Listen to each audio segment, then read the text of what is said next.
हमारा आज का आखिरी टॉपिक जो है पाइवट टेबल इन डिटेल्स। तो पाइवट टेबल क्या है? तो गाइस जैसे कि हमने इसको अभी फ़िल्टर लगाया, इसको मैं फ़िल्टर हटा देता हूँ और इसी सीट को मैं एक बार डुप्लीकेट कर देता हूँ एक और सीट बना के। तो इस डेटा को सिलेक्ट करके मैंने फॉर्मेट एज टेबल किया, ये हो गया जस्ट एज अ हमारा टेबल। ठीक है, ये बन गया टेबल।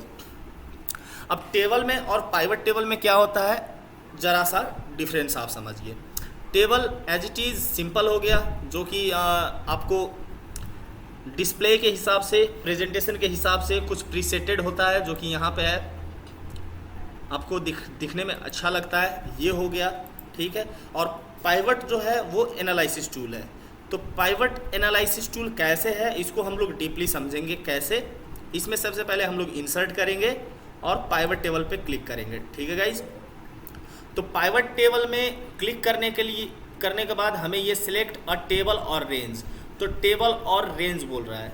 ठीक है, अब इस टेबल को आप अगर हम लोग ऐसे क्लिक करें, ये कंप्लीट टेबल को सिलेक्ट करते हैं और फार्मूलाज में जा कर के नेम मैनेजर में देखते हैं, तो यहाँ पे एक नेम आएगा टेबल 1। ठीक है, टेबल 1 को एडिट करके मैं क्या करता हूँ, TAB यानी कि टेबल EP यानी कि एपिसोड 09। ठीक है, इस टेबल का नाम मैंने TAB EP 09 करा हुआ है। ठीक, अब आते हैं इंसर्ट पाइवट टेबल। तो पाइवट टेबल में टेबल का नाम मैं लिख सकता हूँ जैसे TAB EP 09। ठीक है, ऐसे मैं कर सकता हूँ। अब देखिए ये पाइवट टेबल का ऑप्शन आ गया और राइट हैंड साइड में बहुत सारे आपके जो है ये फील्ड लिस्ट है, बटन्स है, हीडर्स है, ये सारे आ गए। ठीक है गाइज, या फिर दूसरा तरीका है इंसर्ट करें, पाइवट टेबल में क्लिक करें, टेबल और रेंज में जाएं और अपना जो भी डेटा है विथ हेडलाइन, आपका हेडलाइन भी आना चाहिए, हेडलाइन के जरिए आप इसको ओके कर सकते हैं। ठीक है, दो तरीका हुआ। अब तीसरा और वेरी इम्पोर्टेंट इश्यूज़ ये है कि आपके डेटा के बीच में खाली कॉलम नहीं होना चाहिए। ठीक है, पहले मैं इसको एज अ रेंज कन्वर्ट कर देता हूँ, कन्वर्ट टू रेंज। ठीक है, कन्वर्ट टू रेंज, अब ये रेंज हो गया। अब आपको ध्यान देने की ज़रूरत यह है कि अगर आप पाइवट टेबल बना रहे हैं तो आपका ब्लैंक एरिया नहीं होना चाहिए। जैसे मैं इंसर्ट में गया, पाइवट टेबल गया, टेबल रेंज है, इसको मैंने अपने डेटा को ऐसे सिलेक्ट किया। अब ओके करता हूँ तो यहाँ पे एरर आ गया है। एरर इसलिए आएगा क्योंकि पाइवट टेबल का नेम जो है वो इनवैलिड है। इनवैलिड इसलिए क्योंकि यहाँ पे हमने एक ब्लैंक रखा हुआ है। तो आपको सबसे ज़्यादा ध्यान देने की ज़रूरत यह है पाइवट टेबल में काम करते वक्त कि आपका ये जो हेडिंग वो खाली नहीं होना चाहिए। अगर सपोज कीजिए आपका ये पूरा डेटा भरा हुआ है, ठीक है, सारा डेटा भर गया, ओके, फिर भी आप पाइवट टेबल यूज़ कर रहे हैं तो ये एरर दिखाएगा क्योंकि आपको चाहिए हेडिंग। ठीक है, हेडिंग कुछ भी हो वो चाहिए। अब आकर के हम लोग ऐसे डेटा को सिलेक्ट करके पाइवट टेबल क्लिक करेंगे तो ये आ जाएगा। ये देखिए नया सीट में बन गया क्योंकि डेस्टिनेशन नया सीट था। ठीक है ना, लेकिन अगर आपका हेडिंग है और कोई भी डेटा नहीं है तो भी वो काम करेगा। ठीक है, तो आपको ध्यान देने का ज़रूरत यहाँ पे है कि आपका हेडिंग प्रॉपरली होना चाहिए। तो मैं इंसर्ट करता हूँ, पाइवट टेबल करता हूँ और न्यू वर्कशीट, ये देखिए न्यू वर्कशीट में एक मैं नया वर्कशीट बनाऊंगा या फिर एग्जिस्टिंग वर्कशीट में कहीं पे भी ऐसे मैं क्लिक करके बना सकता हूँ। ठीक है, लेकिन मैं अभी न्यू वर्कशीट में जाऊंगा क्योंकि वहाँ पे मैं आपको डीपली दिखा पाऊंगा बड़े स्क्रीन के साथ। तो देखिए ये जैसे ही आप पाइवट टेबल बना, पाइवट टेबल बनने के बाद में आप यहाँ पे जाकर के पाइवट टेबल का नाम चेंज कर सकते हैं। जैसे मैं इसको करूँगा PIV यानी कि पाइवट, TAB यानी कि टेबल, होम के लिए है ना, ये होम टैब से बना है ना, तो इसीलिए मैंने इसको पाइवट टेबल होम नाम दिया हुआ है। ठीक है, चलिए ये पाइवट टेबल आ गया। अब पाइवट टेबल आते ही क्या है कि दोस्तों यहाँ पे राइट हैंड साइड में आपको कुछ टूल्स वगैरह दिख रहे हैं। अगर नहीं दिख रहे हैं तो ये फील्ड लिस्ट है, इसको आप ऐसे क्लिक करेंगे तो वो आ जाएगा। देखिए अगर आपका नहीं दिख रहा है तो यहाँ आप एनालाइज रिबन के अंदर में जा कर के शो ग्रुप के अंदर फील्ड लिस्ट है, उस पर आप क्लिक कर सकते हैं। ठीक है, एक और ध्यान देने वाली बात है दोस्तों कि अभी हम लोग एक्सेल 2013 वर्जन यूज़ कर रहे हैं, तो हो सकता है कि जो भी ये जितने भी अरेंजमेंट वगैरह हैं आपका एक्सेल और मेरा एक्सेल डिफरेंट हो, या फिर ये हो सकता है कि आपने कुछ कस्टमाइज़ किया हुआ है जो कि मैंने नहीं किया है। मेरा ये डिफ़ॉल्ट है, डिफ़ॉल्ट को मैं प्रीसेट करके ही आपके साथ में शेयर कर रहा हूँ अपना स्क्रीन। ठीक है गाइज, ओके चलिए।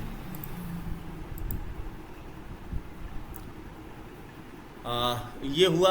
अब पाइवट टेबल में क्या है, टेबल कंप्लीट डेटा आता है, लेकिन पाइवट टेबल में हम लोग क्या कर सकते हैं, समरी कर सकते हैं। समरी जैसे क्या है, फिल्टर्स है। अब देखिए यहाँ पे 4 एरिया है।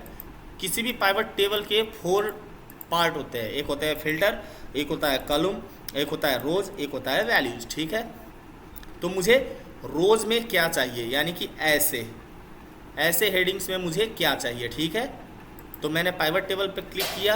अब मैं क्या करता हूँ, प्रोडक्ट नेम को मैं रो में ला करके रख दिया। तो देखिए मेरे प्रोडक्ट नेम क्या है, कॉपी है, जेल पेन है, साइंटिफिक कैलकुलेटर है और स्पाइरल है। ठीक है, अब मुझे ये देखना है कि क्वांटिटी, ठीक है, क्वांटिटी कितने बिक गए हैं। ये होम में क्वांटिटी किस प्रोडक्ट का कितना क्वांटिटी बिक गया है। ठीक है गाइज, तो अब मैं क्या करता हूँ, क्वांटिटी को वैल्यूज़ पे ला करके मैंने रख दिया। तो अब वैल्यूज़ पे ला करके रखने के बाद में यहाँ कॉपी में 2 है, जबकि कॉपी 25 तो यहीं पे बिका है।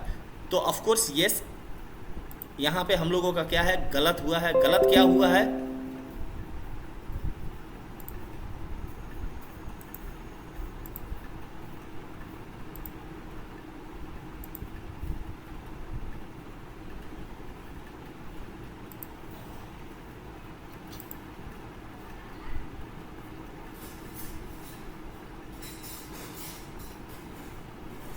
सेट।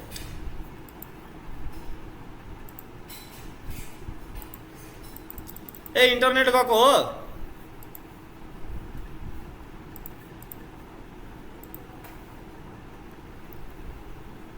तो कोई नहीं, हम अपना कंटिन्यू करेंगे। ठीक है गाइज, चलिए इसको मैं बाद में अपलोड करूंगा, इसलिए मैं क्या करता हूं, अभी के लिए कंटिन्यू करता हूं क्योंकि मेरा स्क्रीन रिकॉर्डिंग चल रहा है। तो क्या है, इसका गलत होने का मेन एक रीज़न क्या है कि ये जो वैल्यूज़ है, वैल्यूज़ में आप देख सकते हैं काउंट ऑफ है, तो इसमें जो फंक्शन यूज़ हुआ है वो काउंट ऑफ का है। तो इसको हम लोग वैल्यू फील्ड को सेटिंग करते हैं। वैल्यू फील्ड सेटिंग करने के लिए आप देख सकते हैं वैल्यू फील्ड सेटिंग है, वैल्यू फील्ड सेटिंग में आया। अब मुझे यहाँ पे सम चाहिए, तो सम करते ही मेरा क्या हुआ कि कॉपी टोटल 35 बिका हुआ है। ठीक है, ये इजीली हम लोग समराइज कर सकते हैं। ठीक है, ठीक वैसे ही हम लोग लाइन टोटल को भी यहाँ पे वैल्यू पे रख सकते हैं। अब यहाँ पे काउंट आ रहा है, ठीक वैसे ही मैं इसका वैल्यू फील्ड सेटिंग को सम के ज़रिए ठीक कर रहा हूँ। ओके, तो ये आ गया इतना रुपया। ठीक है, तो ये कॉलम्स हो गया। कॉलम्स में हम लोगों का वैल्यूज़ है, प्रोडक्ट नंबर रोज़ में आ गया, वैल्यूज़ में हमने जो जो वैल्यूज़ चाहा था वो डाल लिया। ठीक है, अब मैं क्या करता हूँ कि डेट ऑफ ट्रांजेक्शन, ये जो डेट ऑफ ट्रांजेक्शन है इसको मैं एज अ फिल्टर के रूप में यूज़ करना चाहूँगा, तो मैंने इसको फ़िल्टर पे रखा। ठीक है, फ़िल्टर पे रखते ही आप यहाँ पे एक देख सकते हैं फ़िल्टर। तो इस फिल्टर के ज़रिए हम लोग क्या कर सकते हैं, हम लोग फ़िल्टर लगा सकते हैं। जैसे डेट वाइज ये है, सिलेक्ट मल्टीपल आइटम्स, ऑल को हटाया, यानी कि 30 अप्रैल का क्या था, तो 30 अप्रैल में सिर्फ कॉपी बिका था 25 ठो, जिसका टोटल अमाउंट था 423। या फिर हम लोग 5 यानी कि मई महीने में, मई महीना का ले लेते हैं, टोटल मई में कितना बिका था क्या क्या, तो मई में कॉपी 10 बिका था, जेल पेन 25 बिका था, साइंटिफिक कैलकुलेटर 1 बिका था, स्पाइरल 10 बिका था। ऐसे हम लोग कर सकते हैं। ठीक है, अभी के लिए मैं क्या करूँगा, इसको ऑल सेलेक्ट करूँगा, ऑल सेलेक्ट करते ही ऐसे आ गया। तो अब गाइस एक आपको और ही ज़्यादा इंटरेस्टिंग चीज़ मैं बताने जा रहा हूँ। ठीक है, और इंटरेस्टिंग चीज़ ये है कि जैसे कॉपी तो बिका था 35, अब इसकी अगर मुझे टोटल डिटेल्स चाहिए तो इसका जो सम ऑफ लाइन टोटल है या फिर सम ऑफ कुछ भी है, ये जो वैल्यूज़ में जो हमने रखे हुए हैं वैल्यूज़ पार्ट पे क्वांटिटी या फिर लाइन टोटल, इसमें अगर हम लोग जैसे कॉपी को कॉपी को अगर हम लोग डबल क्लिक करते हैं तो देखिए कॉपी से रिलेटेड जो भी डेटा था हमारे होम पे कॉपी का क्या था, एक ये था 3 और एक 5, इनवॉइस नंबर 1 और इनवॉइस नंबर 5 का टोटल डेटा आ गया। वो कैसे आ गया, मैजिकली आ गया। ये देखिए guys, as a table create हो गया 1 और 5, इसका टोटल डेटा यहाँ पे आ गया। ठीक है, ठीक वैसे ही अगर मैं स्पाइरल का लूँ, डबल क्लिक करता हूँ तो स्पाइरल का अलग अलग सीट बनता है गाइज। देखिए ये अलग अलग सीट बनता है, सीट 1 में कॉपी का आया, सीट 2 में ये आया, वैसे ही। और मैं अगर जेल पेन का करूँ तो ऐसे ये अलग अलग सीट में उसके टोटल डेटाज आ जाते हैं। ठीक है, टोटल डेटा आता है। चलिए मैं अभी के लिए इन तीनों सीट को डिलीट कर देता हूँ, कर दिया। तो ये है पाइवट टेबल के लगभग कंप्लीट। ठीक है, अब आते हैं पाइवट टेबल को समझते हैं। अगर आपके पास में 2010 है या फिर 2013 है तभी आप इसको आगे बढ़िए। 2007 अगर आपके पास में है तो आपका काम यहाँ तक ख़त्म है, यहाँ से ऊपर आप नहीं कर सकते। ठीक है, अब ये DOT है, DOT को मैं यहाँ से फ़िल्टर से हटा देता हूँ। हटाने के लिए सिंपल ड्रैग एंड ड्रॉप करते हैं। जैसे मैंने इसको ड्रैग एंड ड्रॉप किया था, जैसे मैं इसको उठा करके किसी भी पार्ट में, किसी भी बॉक्स में डाल सकता हूँ, वैसे ही किसी भी पार्ट से मैं इनको ऐसे हटा सकता हूँ। ठीक है गाइज, ओके। तो एनालाइज में आते हैं। अब एनालाइज रिबन में आने के बाद अगर हमने यहाँ पाइवट का एरिया पे क्लिक किया हुआ है और एनालाइज पे हमने क्लिक किया, तो एनालाइज पे क्लिक करते ही हमारे जो ये फ़िल्टर है, जो हमने यहाँ पे फ़िल्टर लगाया था वो 2007 तक है, लेकिन अब भी क्या है 2010 के बाद में इंट्रोड्यूस हुआ है फ़िल्टर का एक ग्रुप। फ़िल्टर के एक ग्रुप में क्या है, स्लाइसर और इंसर्ट टाइम लाइन है। तो स्लाइसर पे मैं क्लिक करता हूँ और स्लाइसर पे मुझे क्या चाहिए, DOT को मैंने क्लिक किया। ओके, ये देखिए गजब का आ गया स्लाइसर एक। ये स्लाइसर ये होता है गाइज, एज अ फ़िल्टर होता है। उस वक्त हमने ड्रॉप डाउन के हिसाब से फ़िल्टर किया था, अब हम बटन के हिसाब से स्लाइसर को क्लिक करेंगे। तो ये देखिए हो गया, गजब का टूल है। तो ये है हमारा स्लाइसर इस हिसाब से काम करता है। अब फ़िल्टर हटाना है तो यहाँ से क्लिक कर देंगे, फ़िल्टर हट गया। ओके गाइज, ठीक वैसे ही दूसरा एक और ऑप्शन है, पाइवट टेबल पे क्लिक करेंगे, एनालाइज पे जाएंगे और आएगा इंसर्ट टाइमलाइन। तो इंसर्ट टाइमलाइन सिर्फ आपके डेटा के उन्हीं फील्ड को एक्टिवेट करेगा जिस फील्ड में आपका क्या है, डेट है।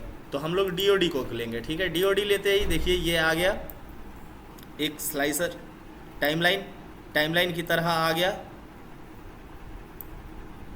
अब टाइमलाइन में क्या है कि ये दिसंबर है, दिसंबर का कितना है, नवंबर का कितना है, ये क्या है, ये क्या है, जनवरी क्या है, फरवरी, मार्च, अप्रैल, मई, ये सारा क्या है। ठीक है, ये मई 2020 है,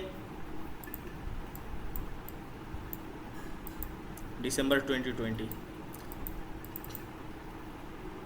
ये मंथ्स है। आप इसको डेज के हिसाब से रख सकते हैं, आप इसको मंथ्स के हिसाब से, क्वार्टर्स के हिसाब से या फिर ईयर्स के हिसाब से रख सकते हैं। अब ईयर्स में हमारा 2020 भी था जो कि अप्रैल है।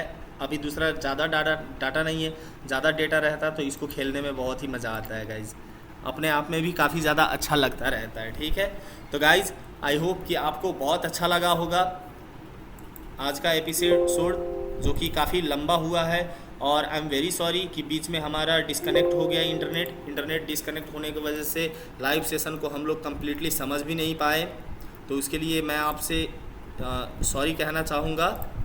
ठीक है, तब तक के लिए आप घर पे ही बैठे रहिए, स्टे होम, स्टे सेफ। हमारे पास्ट वीडियोज़ को आप लाइव सेक्शन के अंदर में जा कर के देख सकते हैं, अपने दोस्तों के साथ, अपने फैमिली फ्रेंड्स के साथ, अपने फैमिली रिलेटिव्स जो भी हैं उनके साथ में शेयर करें। इंस्टाग्राम हो, फेसबुक हो, व्हाट्सएप हो, वाइबर हो, जो भी आप कीजिए, बस इसको शेयर कर दीजिए आप। हम लोग फिर कल मिलते हैं, तब तक के लिए have a safe day, have a good day, bye.